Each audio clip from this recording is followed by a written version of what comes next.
So Tashi Dele, and welcome back to our next session of Khorde Rushen. And so we're continuing on with the 5 skandhas here, and in this one we look at mental formation or thoughts.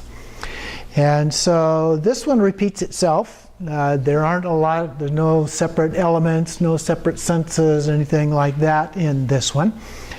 So we begin with a thought. And we just let the thought arise. Now, if you're sitting there and nothing comes up, you can manifest something. That's usually pretty easy to do. But it's also pretty easy for most of us to just let something come up, because they almost always do.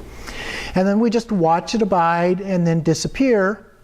And then once it disappears, then you notice again that difference between the thought, which is our mind, and the absence of thought, which is emptiness.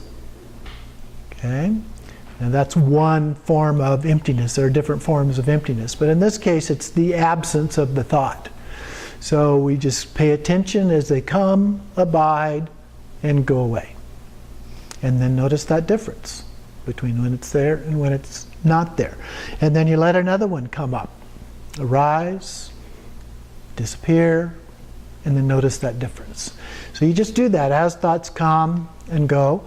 And there may be a gap between thoughts, and that's fine. You may create a new thought in the process of doing that. Thinking about the difference, for example, begets a thought, right? So that process, and we do it over and over. This just lists a few times, 4 times going through that, but you can go through it many more times, however much time that you have to allow. And then the transcendental wisdom aspect is to abide softly and deeply in rigpa, pure awareness, beyond thoughts or concepts, even emptiness. And then whatever arises is the manifestation of mind. It abides and then self-liberates. So we just let go and let be without attachment or aversion. And then for post-meditation, we just continue this kind of a practice as much as we can. So we maintain that sense of separation between the mental formations and the experience in our mind as we go about our day. And just remind yourself as often as you can as you do that, so that, like you were saying, it begins to be a part of how we experience everything. That's the goal, is being able to recognize those subtle differences that most of us are just oblivious to, even when they're there. Okay?